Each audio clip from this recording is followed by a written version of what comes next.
I couldn't breathe when the doctor slid the chart across the desk. He circled my weight, 640 pounds, and said my surgery would vanish in 3 weeks. She whispered at the market, still eating pie at that size.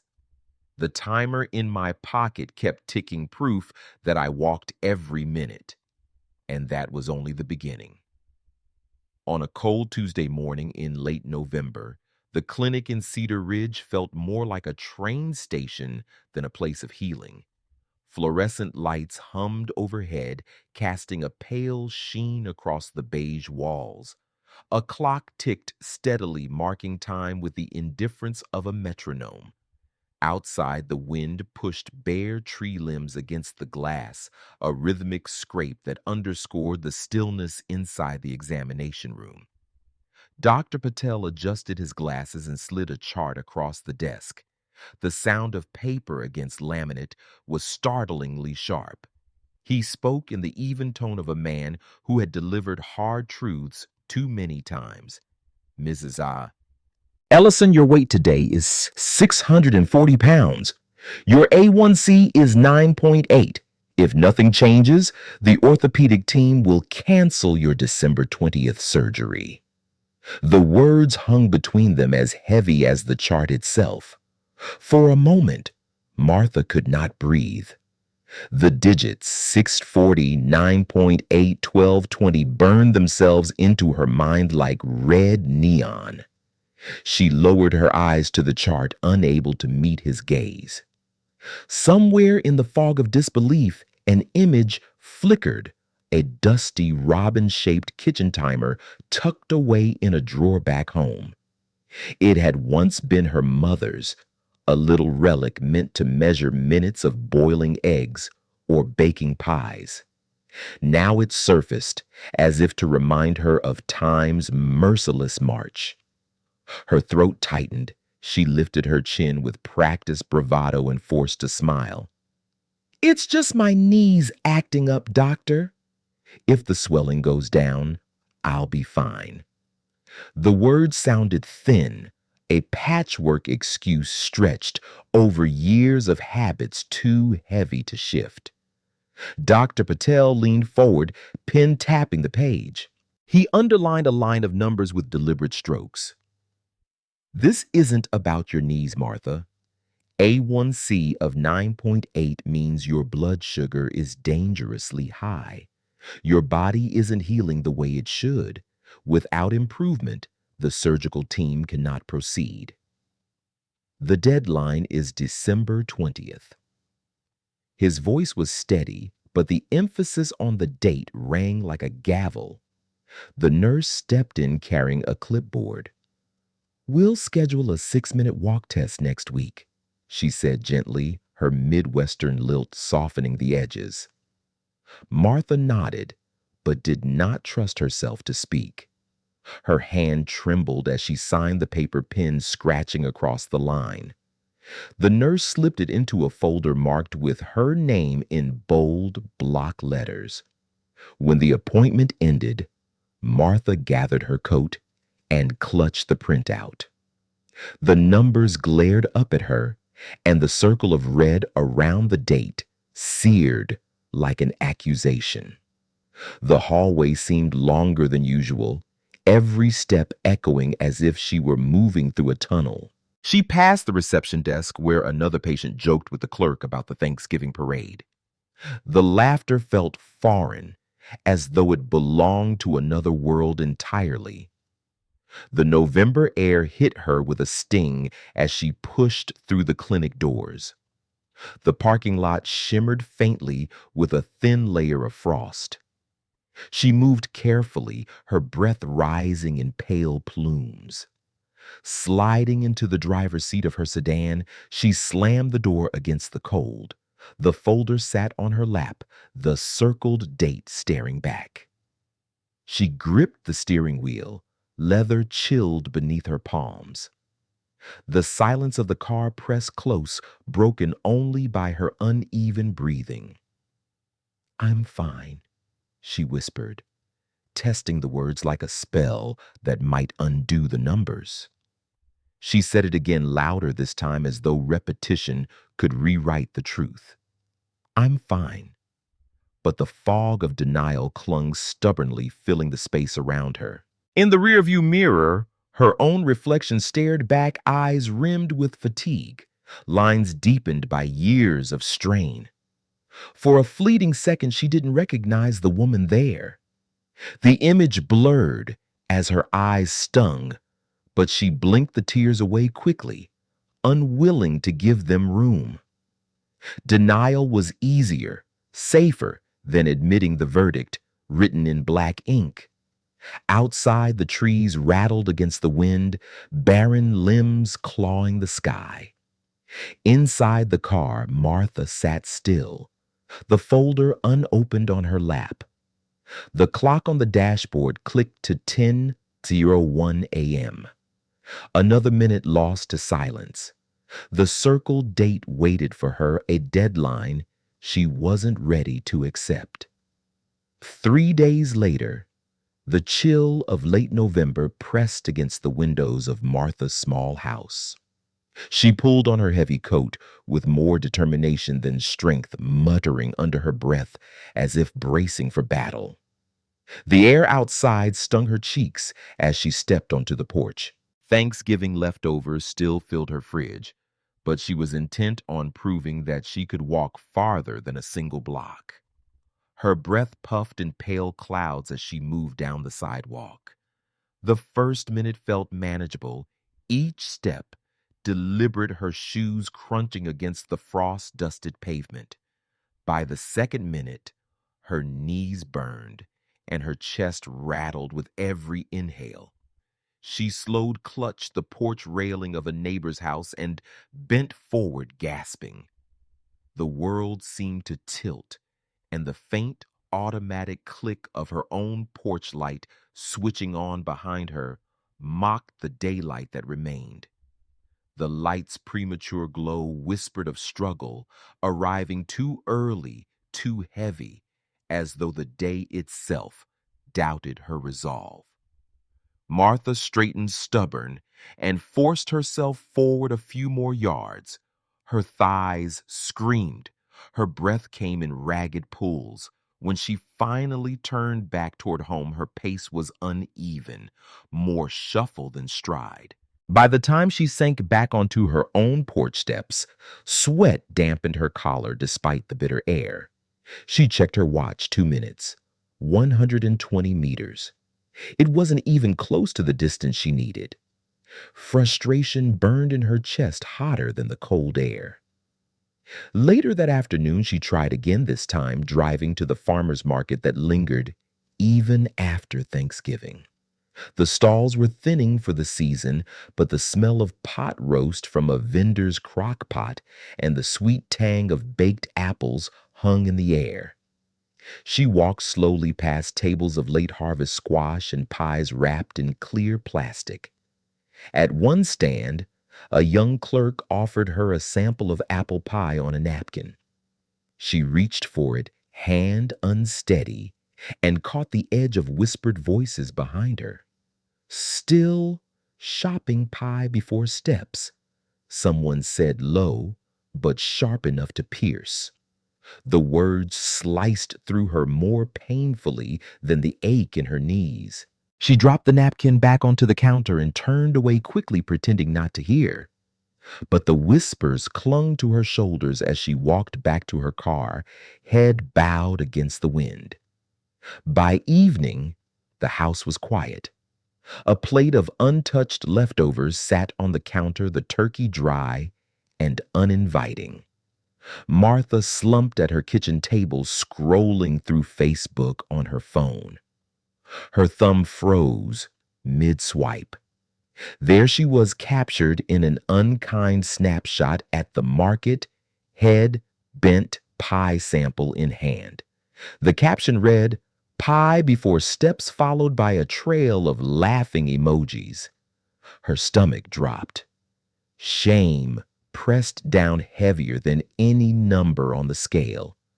The phone slipped from her fingers onto the table with a dull thud. She reached instinctively for a donut in the box beside her, glazed sugar shining under the kitchen light. She bit into it, but the sweetness turned to ash on her tongue. Tears welled, spilling freely, dotting the glaze with salt. The porch light outside clicked on again, spilling its yellow glow into the kitchen as though reminding her of her failures. She pressed her palms into her eyes, but the tears would not stop. For a moment, the weight of her own body and the weight of ridicule fused into one unbearable burden. Her chest shook with quiet sobs, the kind no one else would ever hear.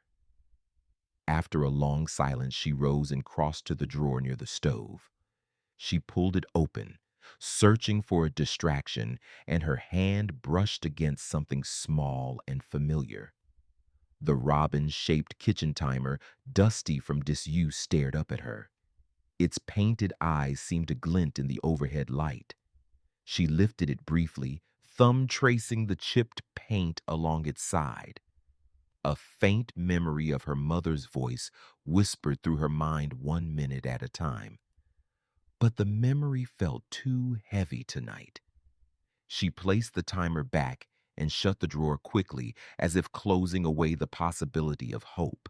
Alone in the kitchen, the ticking of the porch light relay was the only sound, steady and indifferent, marking time she wasn't sure she could claim. At Maple Street Diner, the coffee was always hot, and the air smelled faintly of bacon grease and cinnamon rolls.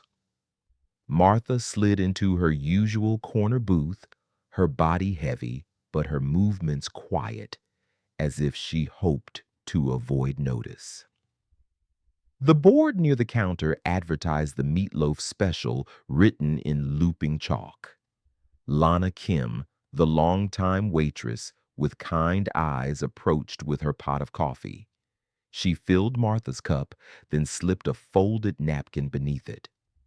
On the napkin, in Lana's neat handwriting, were the words, "You've got this on." Martha looked up, startled. Lana gave her a small smile before moving to the next table, leaving Martha to stare at the note. Something inside her softened. For all the jokes and whispers she had endured, this small kindness reminded her that not everyone saw only the number on the scale. She sipped her coffee, the warmth spreading through her chest, and tucked the napkin carefully into her purse as though it were a charm. By midday, she found herself in line at the Cedar Ridge post office, a place where winter coats and muffled conversations blended with the smell of rubber stamps and paper. The overhead radio murmured a recap of the weekend's baseball game, a comforting reminder of everyday normalcy. Tom Dillard, the postman with snow-white hair and a voice like gravel, recognized her.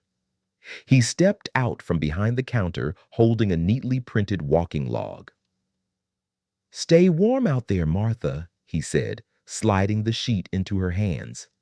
She blinked at him, unsure how to respond. Before she could, a stranger behind her in line added softly, "Take care now." Their tone was without judgment, only neighborly concern. For the first time in weeks, Martha felt the stirrings of something close to hope. But the afternoon turned cruel. She passed once more through the thinning farmer's market, the stalls decorated now with Advent wreaths and sprigs of pine. Ruth Ann Porter, standing near a pie table, let her voice ring out sharper than the cold wind.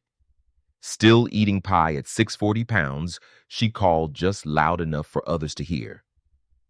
Laughter tittered from a pair of women nearby, quick and cutting. Martha froze. Her cheeks burned hotter than the scarf around her neck. The apple she had just picked up slipped from her hand and rolled onto the pavement.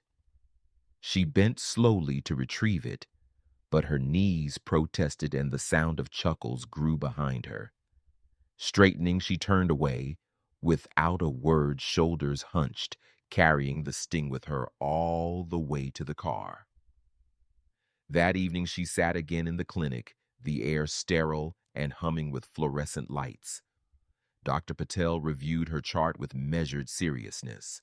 Next to him stood Etta Brooks, retired physical therapist and longtime family friend, her silver hair pinned neatly back.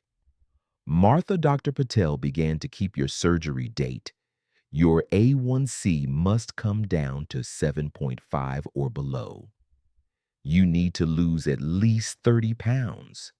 You must complete the 6-minute walk at 550 meters and stand from a chair for 10 seconds without pushing off. All of this by December 20th. His voice was firm but not unkind. If you do not meet these requirements, the surgery will be canceled. Insurance will postpone you for at least a year. The risk to your health will climb. Martha sat frozen, the numbers echoing louder than the clock on the wall. She wanted to argue, to deflect, but the memory of Ruth Ann's laughter pressed into her like a bruise. Etta stepped closer, her eyes steady.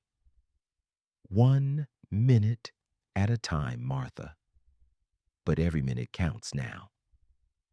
The weight of the words settled over her. Hands trembling, Martha picked up the pen and signed the paper. The sound of her name scratching across the page was final, like a verdict delivered. Later at home, she cleared a spot on the refrigerator and pressed the paper there with a magnet shaped like a sunflower. The red circled deadline stared back at her every time she opened the door. She stood in the kitchen for a long moment, then opened a drawer. The robin-shaped timer was still there.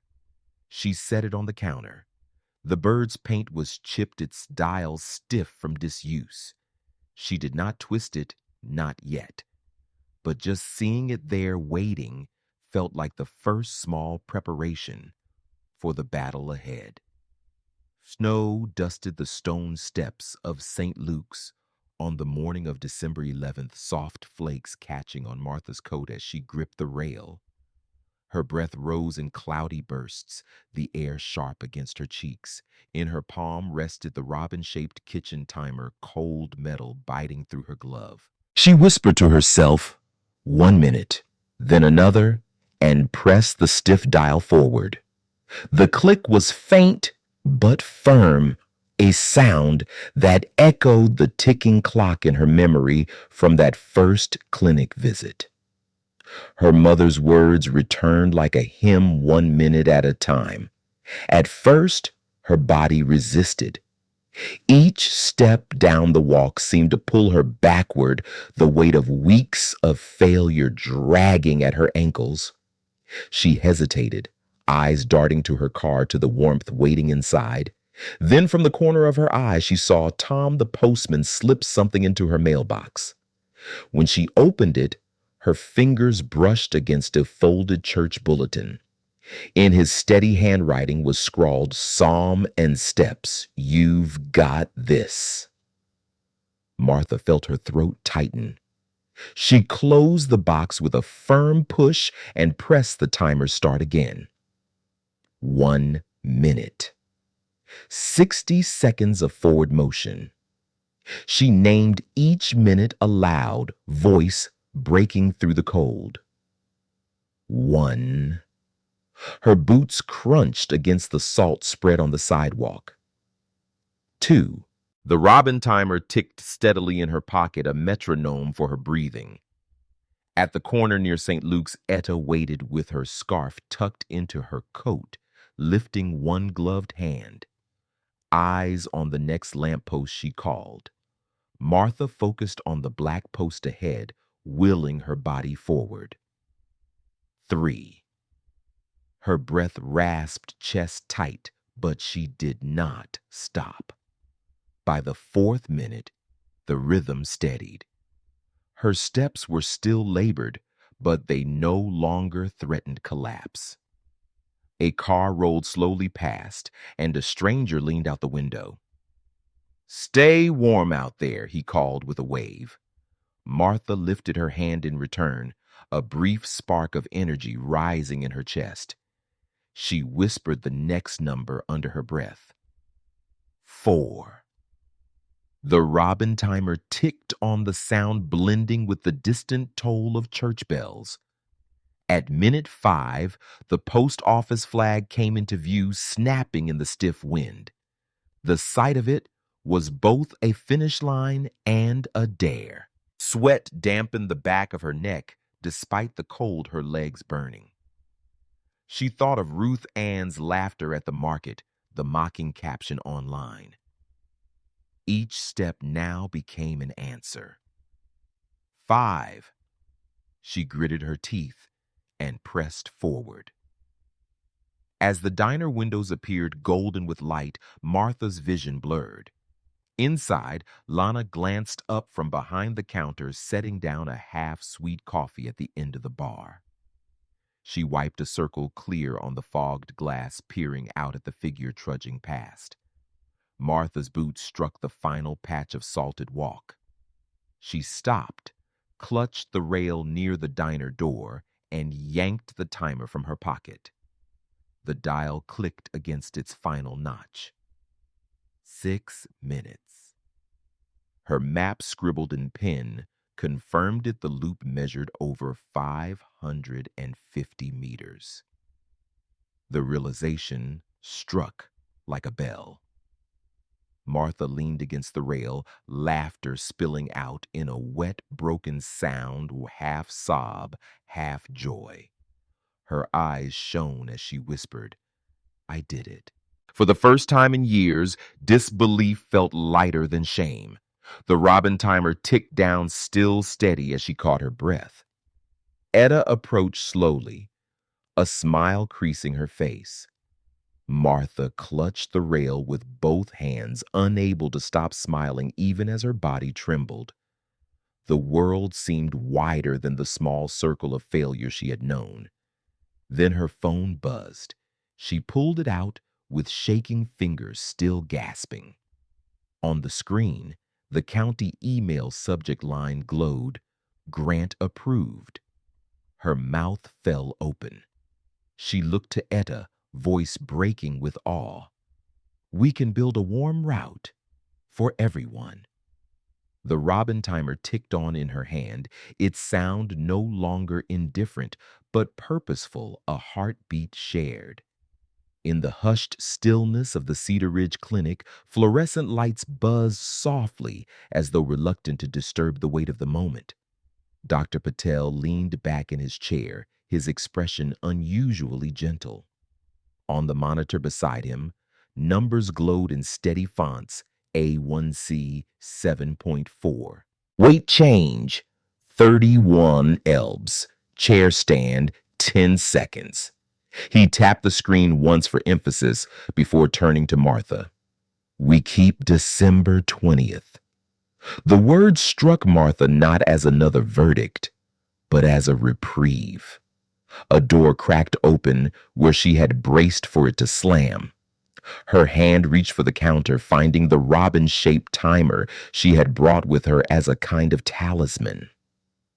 When she turned it over, the faint engraving beneath caught the light, 1 minute at a time. She ran her thumb along the letters, and for the first time in weeks, the phrase felt less like a demand and more like a promise fulfilled.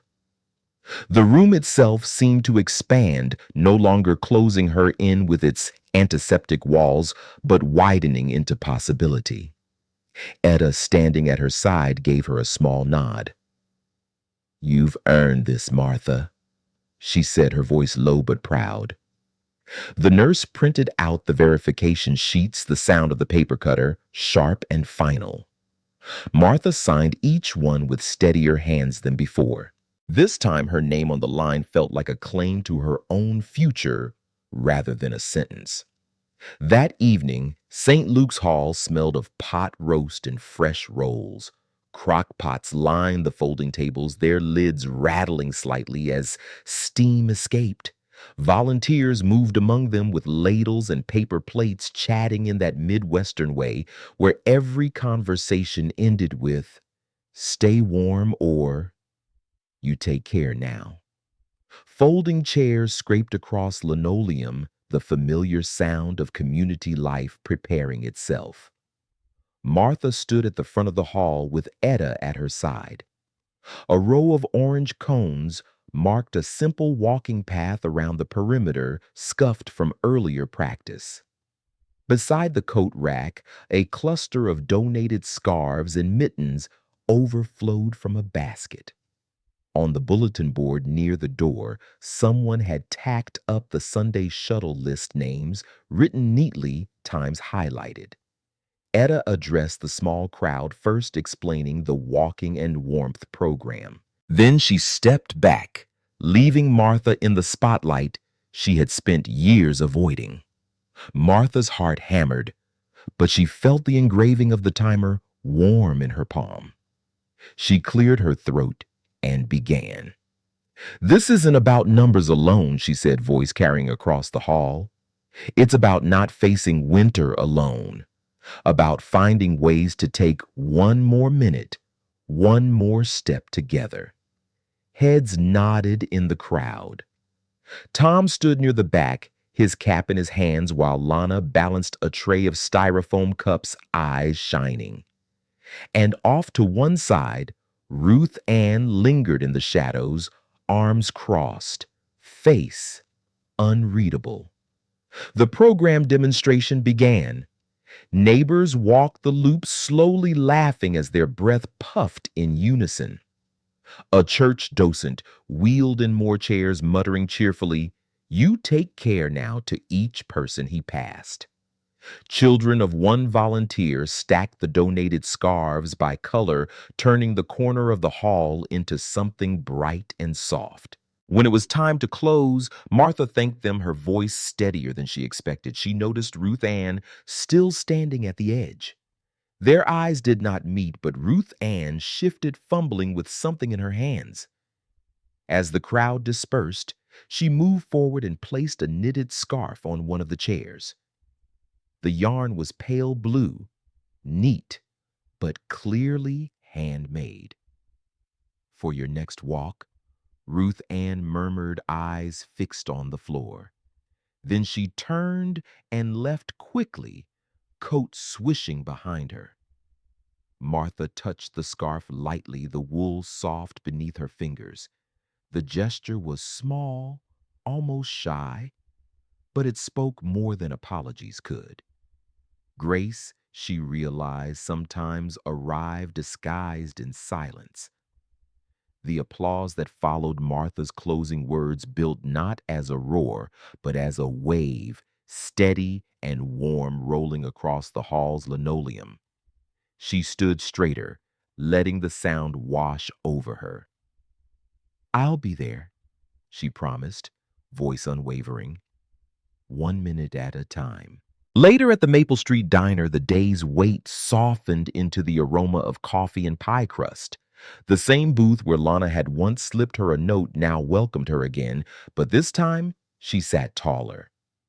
Etta and Tom joined her, their conversation easy, their laughter steady. Steam curled upward from her cup, fogging the window slightly, a quiet reminder of warmth earned. Her phone buzzed against the tabletop. She wiped her hand on a napkin before lifting it. The message glowed from Abby, her daughter. "Mom, I can be there. Christmas Eve. Want me to stay through surgery?" Martha stared at the words until they blurred. Her throat tightened, but not from despair. She lifted her gaze to the window where the diner lights reflected against the dark, cold street. She nodded, not to anyone in particular, but to the future itself, to the promise of company when she had feared only absence. The steam rising from her cup curled higher, and for the first time in years she let herself imagine Christmas not as a deadline, but as a gathering. Advent's fourth Sunday dawned pale and bright, the light refracting off frost silver lawns along Cedar Ridge. Porch lights still glowed soft in the early hour, their halos faint against the morning sun. The bells of St. Luke's carried over the rooftops, each peal a calm summons to gather to mark time together. Inside the church hall, orange tape arrows traced a simple loop across the polished floor. Folding chairs lined the walls, pushed back to make space. A dozen neighbors had gathered, coats draped over arms hats, in hand, their breath still carrying the chill of outdoors. Martha stood at the starting point, scarf tucked close, her body lighter in more ways than one. In her palm rested the robin-shaped timer, its chipped paint dulled but dignified. She pressed the dial until it clicked, the sound sharp in the hush. 1 minute, she said softly, then stepped forward. The group fell into rhythm, each person moving at their own pace, but together within the loop. Martha passed the timer to Tom after 60 seconds, and he held it high, grinning as the others cheered. When the tick carried into the second minute, he handed it to Ruth Ann. She clutched it briefly, the pale blue scarf she had knit looped around her neck. Her stride was tentative, but she kept in step, earning a ripple of applause. The timer made its rounds from hand to hand, each transfer a small pledge, 1 minute more, one step further.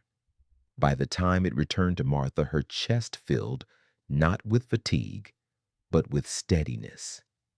The robin's faint tick was no longer just her metronome, but the community's a shared cadence that quieted old shames. At the far door, a figure appeared, hesitant.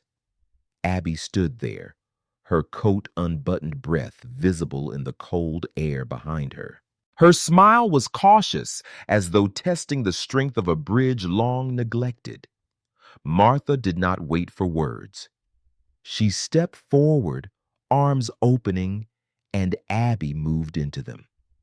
No speeches, no apologies, only the press of fabric against fabric, the warmth of bodies against the draft from the open door. Winter light poured in around them, framing their embrace. When the loop ended, the crowd drifted toward the Maple Street diner as if the walk had always promised coffee at its finish. Inside, windows fogged with warmth, and Lana moved briskly between booths. She set mugs down with practiced ease, steam curling upward like breath against glass. "Stay warm out there," she said with a smile, wiping her hands on her apron. Tom ambled to the coat hooks and pinned up a handwritten sign, Psalm and Steps 9 a.m. His letters leaned a little to the right, but the message was clear enough. At their booth, Martha sat with Abby beside her, Etta across the table, Ruth Ann at the edge. Conversation hummed low and steady, the kind of talk born from familiarity, not spectacle. The robin timer sat in the middle of the table, its weight modest yet commanding attention. Martha reached for it, held it a moment, then turned to Etta. "Your turn to keep us honest," she said. Etta took it gently, thumb brushing the worn engraving. She twisted the dial until it ticked, once the sound punctuating the murmur of voices. A smile spread through the group, unforced, as if the timer itself had spoken. Outside, the light dimmed as clouds gathered, a reminder that December weather was fickle. A porch light across the street clicked on early, casting a soft glow against the gray sky. Tom rose, tipping his cap toward Martha. "See you after surgery," he said. Martha's reply was simple, certain. "I'll be there." The bell of St. Luke's tolled the hour, the note lingering as steam drifted from the mugs and blurred the diner's glass. The robin timer sat between them no longer, just Martha's burden, but the community's compass, its tick promising continuity. She leaned back, breath, even her eyes resting not on the numbers still ahead, but on the faces gathered around her. In the warmth of that moment, she found her redemption not in victory alone, but in belonging 1 minute at a time. The porch lights along Cedar Ridge glowed steady that December evening, and on the diner table, the robin timer rested whole passed into another hand as if it had always belonged to more than one life. Some journeys don't end with applause, but with a breath finally released and a chair pulled out for a neighbor who once stood apart. Bridges mend in silence, one step, one scarf, one shared cup at a time, proof that even late in the season, gentleness still knows its work. Has life ever offered you a quiet second chance? If so, share it below. And if you'd like to hear more stories told in this way, feel free to subscribe and stay a while.